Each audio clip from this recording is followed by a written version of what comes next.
Good afternoon, everyone, and welcome to Top 3 MSL Secrets to Remarkable Thought Leader Engagement, How to Shine When You Have No New Data. I am here with Dr. Jane Chin, founder of the Medical Science Liaison Institute and author of the upcoming book, Practical Leadership for Pharmaceutical Executives. She is the producer of the Medical Science Liaison Quarterly, and the organization that she founded was started in 2003. Please, Jane Chin, welcome, and please begin. Jane? Thank you, Paul. And also, I want to welcome everyone and introduce my collaborator and guest speaker on this program, Paul Cherry. He is founder of Performance-Based Results and author of Questions That Get Results. And Paul is considered the leading authority on client engagement strategies, and that's one of the reasons why I wanted to work with Paul to bring this program to the MSL community, because I would like to have Paul's expertise help our MSLs really become remarkable engagers of relationships with thought leaders that can ultimately make an impact on healthcare. So we're going to get started right away, and I think towards the middle and the end of the program we'll have a lot more interactivity, which is why I want to go through the initial slides relatively quickly. So Paul, if you can give me slide 3, the problem.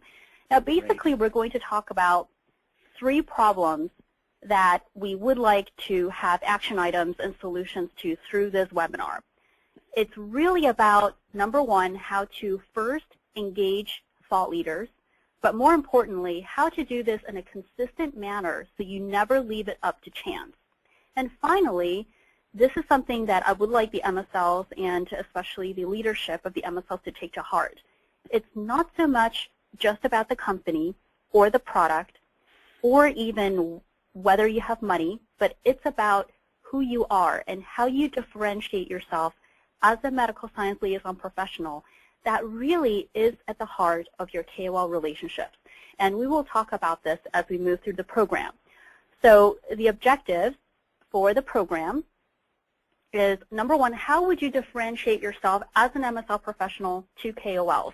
And we're going to present a bit of a different standpoint rather than having it so driven by data and be so dependent and even at the mercy of where your product is in the life cycle, but really to look at you as an MSL professional, how can you then use yourself as the differentiator? And to bring consistency to that, which is extremely important, is how to apply a framework that I call the value action cycle, so that every time when you have a good result, you would know exactly what you did and how you did it, so that you can reproduce that good result, rather than having a really good interaction and afterwards feeling really good, but then not exactly sure how you would replicate that again or with the next thought leader. And finally, the reason why I even brought this webinar up to Paul so that we can do it, I hear again and again from MSLs who ask me, what do I do when I have nothing new and I have no money? Why would they want to see me? So this is one of the reasons why we're holding this webinar, is how would we then engage the KOL's interest when you have no new data? So we're going to bust some myths, and here are 3 key ones. The first myth is, I only have a small window of time to impress upon the KOLs that I'm an MSL, so I better be impressive. Okay, and you know, part of that could be being a doctorate degree holding professional, and it could also be that you work with the latest and the greatest, but again, it's a myth, because what if you don't have the latest and greatest? The second one, and it's one that I hear a lot, which is, you know, I even write about the art of medical science liaising, that maybe KOL development is completely an art, and you're either born a people person or you're not. And I would submit to you that, yeah, maybe there is some truth to that. There are people who are naturally talented at being extremely interpersonal, and they're very community-minded, and they love talking to people. But it doesn't mean that as a scientific professional and a person who likes to be direct and gets the job done, it doesn't mean that you can't develop the skill set that you need to build good client relationships. And finally, KOLs only care about new data. So no new data, no reason to see me.